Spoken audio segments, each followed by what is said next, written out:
Hi guys, welcome to QnA episode. Guys, రీసెంట్గా మన community ట్యాబ్లో ఒక పోస్ట్ పెట్టడం జరిగిందనమాట. Cyber security related and ethical hacking related మీకు ఏమైనా డౌట్స్ ఉంటాయి కమెంట్ చేయండి, QnA ఎపిసోడ్లో క్లారిఫై చేస్తామని చెప్పేసి ఒక పోస్ట్ పెట్టడం జరిగింది.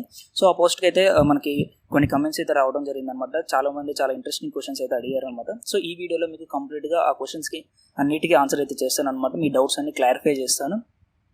అండ్ అలాగే మీకు ఎవరైనా కొత్తగా ఈ వీడియో చూసినట్టయితే మీకు ఏమైనా డౌట్స్ ఉన్నట్టయితే కింద డిస్క్రిప్షన్లో నా ఇన్స్టాగ్రామ్ లింక్ ఉంటుంది. సో అక్కడి నుంచి నాకు ఇన్స్టాలో మెసేజ్ చేయండి, మీకు డౌట్స్ అయితే అక్కడ క్లారిఫై చేస్తాను అనమాట. ప్రజెంట్ అయితే ఈ కమ్యూనిటీ పోస్ట్ కింద పెట్టిన కమెంట్స్కి నేను ఆన్సర్ అయితే చేస్తాను అనమాట. సో మీరు వీడియోని ఎక్కడ స్కిప్ చేయకండి, ఎండ్ వరకు అయితే చూడండి. సో మీకు కూడా క్లియర్ కట్గా ఒక నాలెడ్జ్ అనేది వస్తుంది అనమాట. అండ్ అలాగే మీరు ఫస్ట్ టైం మన ఛానల్ చూస్తున్నట్టయితే సబ్స్క్రైబ్ చేసుకుని పక్కన ఉన్న బెల్ ఐకాన్ అయితే యాక్టివేట్ చేయండి అండ్ వీడియోని అయితే లైక్ చేయండి. సో ఇప్పుడు మనం లేట్ చేయకుండా వీడియోకి అయితే వెళ్ళిపోదాం. సో గైస్, ఫస్ట్ క్వశ్చన్ చూసుకున్నట్టయితే చరణ్ చెర్రీ నుంచి. సో ఇతను ఏం అడుగుతున్నారంటే, ఒక ఐపీ అడ్రస్తో ఏం చేయగలం అండ్ మొబైల్ హ్యాక్ చేసాక వాళ్ళ ఐపీ అడ్రస్ మొబైల్లో ఎక్కడ సేవ్ అవుతుంది బ్రో అని చెప్పేసి. బ్రో, మనకి ఐపీ అడ్రస్ని మనం ఫైండ్ అవుట్ చేయాలి అంటే వేరే ఒక person IP address find out చేయాలి అంటే తన మొబైల్ అయితే హ్యాక్ చేయాల్సిన అవసరం లేదు. సింపుల్గా తనకు ఒక లింక్ పంపించేసి మనం అయితే ఐపీ అడ్రస్ అయితే ఫైండ్ అవుట్ చేయొచ్చు. బట్ మీకు డౌట్ రావచ్చు, లింక్ పంపిస్తే తను ఓపెన్ చేస్తాడా చేయడా అని చెప్పేసి. సో అప్పుడు మీరు ఏం చేయొచ్చు అంటే, మీరు యూట్యూబ్లో ఒక వీడియో తీసుకొని సో ఆ వీడియో లింక్ని మీకు ఐపీ లాగర్, గ్రాబిఫై అని చెప్పేసి కొన్ని వెబ్సైట్స్ ఉంటాయి.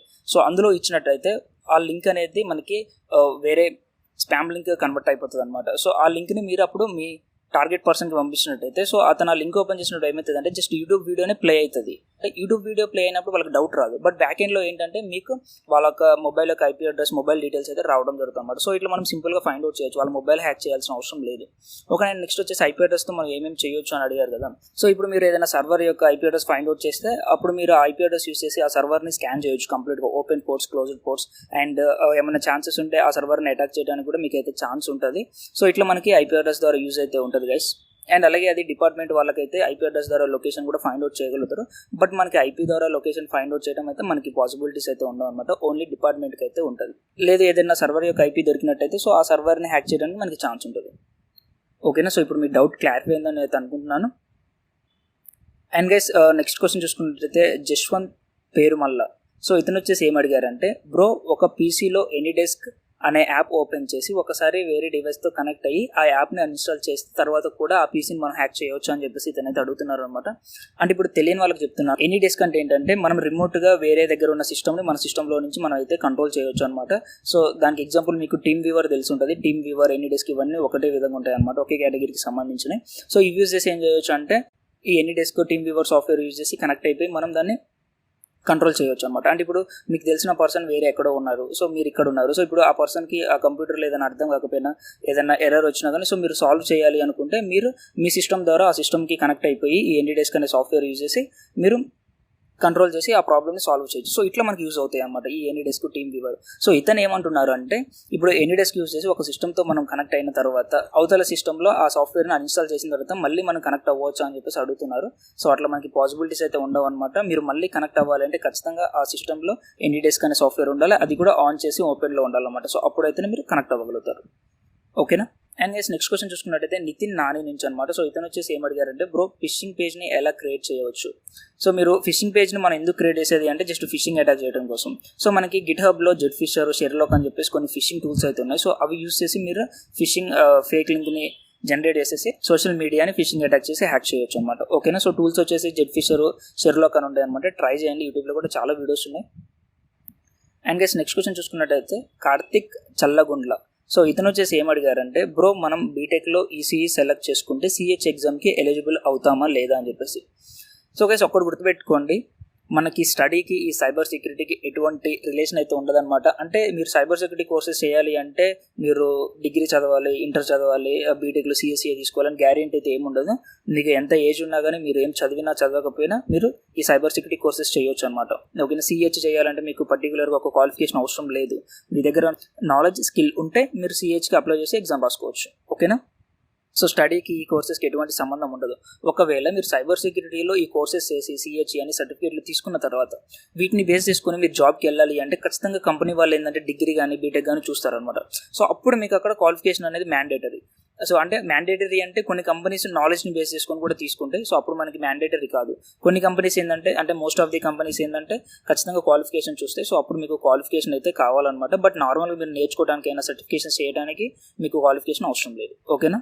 అండ్ గైస్ నెక్స్ట్ క్వశ్చన్ చూసుకున్నట్టయితే గోపి సాయినాథ్ అనమాట. సో ఇతను వచ్చేసి ఏం అడిగారంటే బగ్ హంటింగ్ ఎలా అవ్వాలి, ఏం నేర్చుకోవాలని కొంచెం ఫుల్ డీటెయిల్స్ చెప్పండి బ్రో అని చెప్పేసి అడుగుతున్నారు. అంటే బగ్ హంటింగ్ నేర్చుకోవాలి అంటే ఏమేమి నేర్చుకోవాలి, ఎలా అవ్వాలి అని చెప్పేసి అడుగుతున్నారు అనమాట. సో ఫస్ట్ ఆఫ్ ఆల్ మీకు వెబ్ అప్లికేషన్ అనేది ఎట్లా వర్క్ అవుతుందో మీకు ఒక ఐడియా ఉండాలి bro. Web application back end front end అంటే ఏంటో తెలియాలి. అండ్ అలాగే మీకు కొన్ని ప్రోగ్రామింగ్ లాంగ్వేజెస్ మీద కొంచెం నాలెడ్జ్ అయితే ఉండాలన్నమాట. అంటే ఖచ్చితంగా బగ్ హంటింగ్కి ప్రోగ్రామింగ్ నాలెడ్జ్ కావాలంటే మనకి జస్ట్ లిటిల్ బిట్ బేసిక్స్ తెలిస్తే చాలు అనమాట. అంటే ఇప్పుడు సపోజ్గా జావా బేసిక్స్ తెలిస్తే చాలు, జావా స్క్రిప్ట్ అండ్ నెక్స్ట్ వచ్చేసి పైథాన్. సో ఇవి మనకి బేసిక్స్ తెలిస్తే చాలు అనమాట. సో HTML అండ్ SQL వీటి గురించి మీకు బేసిక్స్ వస్తే మీరు బగ్ హంటింగ్ అనేది నేర్చుకోవచ్చు. లేదు ఇంకా బగ్ హంటింగ్ ఎక్స్పర్ట్ లెవెల్కి వెళ్ళాలి అంటే ప్రోగ్రామింగ్ లాంగ్వేజ్ ఉంటే చాలా బెటర్ అనమాట. ఓవెస్పు టాప్ 10 వల్నరబిలిటీస్ అని చెప్పేసి అయితే మనకు ఉంటాయి అనమాట. సో అవి నేర్చుకోండి ఫస్ట్. సో అవి ప్రాక్టికల్గా ఎట్లా చేస్తారు అనేది చాలా వీడియోస్ ఉంటాయి యూట్యూబ్లో, గూగుల్, అవి చూసి నేర్చుకోండి. అండ్ తర్వాత వచ్చేసి ఆ టాప్ 10 వల్నరబిలిటీస్ ఏంటంటే మనకి ఖచ్చితంగా మనకి మార్కెట్లో ఎప్పుడు ఉండేవన్నమాట. అండ్ అలాగే డేంజరస్ అండ్ ఫేమస్ వల్నరబిలిటీస్ అనమాట. సో వాటి గురించి నేర్చుకోండి. అండ్ నెక్స్ట్ వచ్చేసి మీరు ఈ బగ్ హంటింగ్ స్కిల్స్ ప్రాక్టీస్ చేసుకోవడం కోసం మీకు హ్యాకర్1 అండ్ అలాగే బక్రౌడ్ అని చెప్పేసి కొన్ని ప్లాట్ఫామ్స్ ఉంటాయి. సో అందులో మీరు మీ స్కిల్స్ని ప్రాక్టీస్ చేసుకొని ఇంకా మీరు ఎక్స్పర్ట్ లెవెల్కి ఎదగొచ్చు అనమాట. ఓకేనా. సో ఫస్ట్ ఆఫ్ ఆల్ మీరు వెబ్ అప్లికేషన్ ఎట్లా వర్క్ అవుతుందో నేర్చుకోండి. ఫ్రంట్ ఎండ్ అంటే ఏంటిది, బ్యాక్ ఎండ్ అంటే ఏంటిది, అండ్ అలాగే లిటిల్ బిట్ ప్రోగ్రామింగ్ మీద కొంచెం నాలెడ్జ్ తెచ్చుకొని సో అప్పుడు ఓవెస్పు టాప్ 10 వల్నరబిలిటీస్ నేర్చుకొని మీ స్కిల్స్ని హ్యాకర్1, బక్రౌడ్ లాంటి ప్లాట్ఫామ్స్లో ప్రాక్టీస్ చేసుకొని ఇంకా స్కిల్ డెవలప్ చేసుకోండి. ఓకేనా. అండ్ అలాగే నెక్స్ట్ క్వశ్చన్ చూసుకున్నట్టయితే శివశంకర్. సో ఇతను వచ్చేసి ఏం అడిగారంటే ఖాళీ లైనక్స్తో మొబైల్ యాక్సెస్ చేయాలి అంటే టార్గెట్ మొబైల్లో ఇన్స్టాలేషన్ ఆప్షన్ కాకుండా బై లింక్ క్లిక్కింగ్తో ఎలా యాక్సెస్ చేయాలి బ్రో అని చెప్పేసి అడుగుతున్నారు. బ్రో మీరు ఒకటి గుర్తుపెట్టుకోండి, మీరనే కదా ఎవరైనా సరే మీరు ఒక సిస్టమ్ని కానీ ఒక మొబైల్ని కానీ హ్యాక్ చేయాలి అంటే ఖచ్చితంగా అప్లికేషన్ అయితే మీరు ఇన్స్టాల్ చేయాల్సి ఉంటుంది అనమాట. ఒక సిస్టమ్ అయితేనేమో మీరు ఏదైనా వైరస్ ఫైల్ లాంటిది ఎగ్జిక్యూట్ చేయాలి, మొబైల్లో అయితే ఖచ్చితంగా APK ఫైల్ అయితే ఇన్స్టాల్ చేయాలన్నమాట. సో అప్పుడు APK ఇన్స్టాల్ చేస్తేనే మనకి మొబైల్ అనేది హ్యాక్ అవుతుంది అనమాట. బట్ లింక్ క్లిక్ చేయగానే హ్యాక్ అయిపోవాలి అంటే అవ్వదు. బట్ ఏంటంటే కొన్ని సిచ్యువేషన్స్లో ఏంటంటే మనం డౌన్లోడ్ లింక్ని డైరెక్ట్గా వాళ్ళకి పెట్టినట్టయితే సో వాళ్ళ లింక్ మీద క్లిక్ చేసినప్పుడు ఏమవుతుందంటే ఆటోమేటిక్గా బ్యాక్ ఎండ్లో అప్లికేషన్ అనేది ఇన్స్టాల్ అయిపోతుంది అనమాట. అప్పుడు వాళ్ళకి ఆ అప్లికేషన్ డౌన్లోడ్ అయిన తర్వాత వాళ్ళు దాన్ని క్లిక్ చేసి ఇన్స్టాల్ చేసినట్టయితే మనకి యాక్సెస్ వస్తుంది అనమాట. బట్ APK ఇన్స్టాల్ చేయకుండా జస్ట్ ఒక లింక్ క్లిక్ చేయగానే మొబైల్ మొత్తం హ్యాక్ అవ్వాలి అంటే సో అది పాసిబుల్ అయితే కాదు. అండ్ నెక్స్ట్ క్వశ్చన్ చూసుకున్నట్టయితే వంశీ కోలా. సో ఇతను వచ్చేసి ఏం అడిగారంటే ethical hacking useful gadgets and how to use gadget ఒక వీడియో చేయ బ్రో అని చెప్పేసి అయితే అడుగుతున్నారు. ఓకే బ్రో, కంపల్సరీగా ఒక వీడియో అయితే చేస్తాను అనమాట. ఎథికల్ హ్యాకింగ్లో అంటే సైబర్ సెక్యూరిటీ హ్యాకింగ్ ఫీల్డ్లో ఏమేమి గ్యాడ్జెట్స్ ఉంటాయి, ఏ గ్యాడ్జెట్ ఎట్లా యూస్ అవుతుంది అని చెప్పేసి మీకు సపరేట్గా డెడికేటెడ్గా వీడియో చేస్తే కొంచెం టైం అయితే పడుతుంది, వెయిట్ చేయండి. అండ్ నెక్స్ట్ క్వశ్చన్ చూసుకున్నట్టయితే దాసరి ఉపేందర్ రావు అనమాట. ఇతను వచ్చేసి ఏం అడుగుతున్నారంటే bug bounty and pen testing beginners to expert ఎలా అవ్వాలి, రిక్వైర్మెంట్స్ ఏమైనా లాంగ్వేజెస్ నేర్చుకోవాలా. మీరు ప్రీవియస్గా నేను ఆల్రెడీ ఈ డౌట్ క్లారిఫై చేశాను. గోపి సాయినాథ్ అడిగారు. సో మీరు ఒకసారి మళ్ళీ వీడియో చూడండి. సో మీరు బగ్ హంటింగ్ నేర్చుకోవాలంటే ఎక్స్పర్ట్ లెవెల్కి వెళ్ళాలి అంటే ఏమేం నేర్చుకోవాలని చెప్పేసి అయితే ఇంతకుముందు చెప్పాను.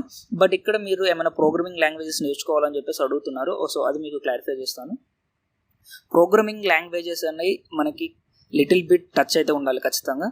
లేదు ఇంకా మీరు బగ్ హంటింగ్లో ఎక్స్పర్ట్ లెవెల్కి వెళ్ళాలి అనుకుంటే ఖచ్చితంగా నేర్చుకోండి. ఒక ఇంటర్మీడియట్ లెవెల్ వరకు అయినా నేర్చుకోండి programming languages, Java script, Python, HTML.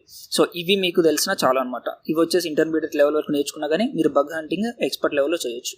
ఓకేనా. అండ్ నెక్స్ట్ క్వశ్చన్ చూసుకున్నట్టయితే జయంత్ అనమాట. సో ఇతను వచ్చేసి ఏం అడిగారంటే అన్న tell me how to become ethical hacker, course fees, what education we need to become, how to join, full details please అన్న. Bro ethical hacker అవ్వాలి అంటే ఫస్ట్ ఆఫ్ ఆల్ మీకు కంప్యూటర్ మీద ఒక బేసిక్ నాలెడ్జ్ ఉండాలన్నమాట. అండ్ దాని తర్వాత వచ్చేసి నెట్వర్కింగ్ మీద ఒక ఐడియా ఉండాలి. అంటే ఫస్ట్ కంప్యూటర్ బేసిక్స్ నేర్చుకోండి అండ్ తర్వాత నెట్వర్కింగ్ నేర్చుకోండి. ఆఫ్టర్ దట్ మీరు ఎథికల్ హ్యాకింగ్లోకి రండి. ఓకేనా. సో ఈ ఎథికల్ హ్యాకింగ్ ఎవరిని నేర్చుకోవాలంటే మీకు క్వాలిఫికేషన్ అనేది అవసరం లేదు. ఎట్ ది లాస్ట్ డే మీరు జాబ్కి వెళ్ళాలి అంటే ఖచ్చితంగా మీకు డిగ్రీ ఆర్ బీటెక్ ఉంటే బెటర్. సో అప్పుడు మీరు జాబ్కి వెళ్ళడానికి మీకు ఛాన్స్ ఉంటుంది. అండ్ కోర్సు ఫీ అంటున్నారు. బట్ ఇప్పుడు ప్రజెంట్ మేమైతే లైవ్ ట్రైనింగ్ అయితే ప్రొవైడ్ చేయట్లేదు. మీకు కోర్స్ కావాలి అనుకుంటే ప్లే స్టోర్లో హైహాక్ అకాడమీ అని చెప్పేసి అయితే ఒక యాప్ ఉంటుంది అనమాట. ప్లే స్టోర్ ఓపెన్ చేసి హైహాక్ అకాడమీ అని సెర్చ్ చేయండి. సో ఇక్కడ మీ స్క్రీన్ మీద చూడొచ్చు. ఈ విధంగా మీకు హైహాక్ అకాడమీ అని ఒక యాప్ ఉంటుంది. ఈ యాప్ డౌన్లోడ్ చేసుకోండి. సో డౌన్లోడ్ చేసుకుని యాప్ ఓపెన్ చేయండి. ఓపెన్ చేసి మీకు ఇందులో ఎథికల్ హ్యాకింగ్ కోర్స్ అయితే ఉంటుంది.